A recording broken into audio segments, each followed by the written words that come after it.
இங்க ஒரு பொண்ணுக்கு விருப்பமே இல்லாம ஒரு இன்ஸ்பெக்டரை கல்யாணம் பண்ணி வச்சிருவாங்க. இப்போ ஃபர்ஸ்ட் நைட் எனக்கு தூக்கம் வருது, நான் போய் தூங்குவான பொண்ணு கேட்கறா. அப்ப அவரும் பார்த்தீங்கன்னா டீசெண்டா போய் தூங்குமான்னு அவரும் சொல்லிடுறாரு. இப்ப அடுத்த நாள்ல இருந்து அந்த பொண்ணோட வீட்டுக்காரர் அவரோட சைக்கோத்தனத்தை காட்டிட்டு இருக்காரு. பக்கத்து வீட்டுல பேசக்கூடாது, வெளியே எங்கேயும் போக கூடாது, வீட்டுல இருந்து சமையல் வேலை மட்டும் தான் நீ பாக்கணும்னு சொல்லிட்டு அந்த பொண்ணை பார்த்தீங்கன்னா ஒரு கொத்தடிமை மாரி நடத்திட்டு இருக்காரு.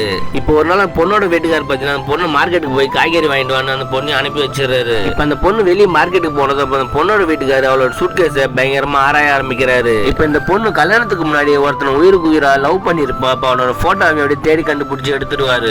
இப்ப இந்த பொண்ணு மார்க்கெட்டுக்கு போய் வந்தது போட்டோல இருக்குது யாருன்னு கேட்கற. பொண்ணு பார்த்தீங்கன்னா கல்யாணத்துக்கு முன்னத்தை லவ் பண்ணணும்னு சொல்றா. இப்ப இந்த விஷயம் தெரிஞ்சுதான் பையன் பார்த்தீங்கன்னா அந்த பொண்ணோட அவங்க அப்பா அம்மா வர வச்சு ஆல்ரெடி வேற ஒருத்தர் லவ் பண்ண பொண்ணு தள்ள கட்டி வச்சு நான் சொல்றேன். பொண்ணோட அவங்க அப்பா அம்மா பயங்கரமா திட்டுறான். இந்த மாதிரி என் வீட்டு பக்கம் வராதுன்னு சொல்லிடுறான். அவங்களும் போறதுக்கு முன்னாடி உங்க புருஷன் என்ன சொன்னாலும் அட்ஜஸ்ட் பண்ணிக்குமான்னு சொல்லிட்டு அவங்க அம்மா அப்பாவும் போயிடுறாங்க. இப்ப இந்த பொண்ணோட வீட்டுக்காரர் அந்த பொண்ணை தினந்தோறுமா லவ் பண்ண விஷயத்த சொல்லி அந்த பொண்ணு பார்த்தீங்கன்னா கொடுமைப்படுத்தி டார்ச்சர் பண்ணிட்டு இருக்காரு. இப்ப இந்த பொண்ணு இவனோட டார்ச்சர் தாங்க முடியாம ஒரு கடத்துக்கு மேல உங்ககிட்ட வாழ்றத விட நான் தூக்கு போட்டு செத்து போறேன்னு சொல்லிட்டு அந்த பொண்ணு பார்த்தீங்கன்னா தூக்கு போட போறா. அவனும் பார்த்தீங்கன்னா சேர்ல உட்காந்துட்டு வேடிக்கை பார்த்துட்டு இருக்கான். இந்த பொண்ணு பார்த்தீங்கன்னா தூக்கு போட்டு இறந்தும் போயிடுறா.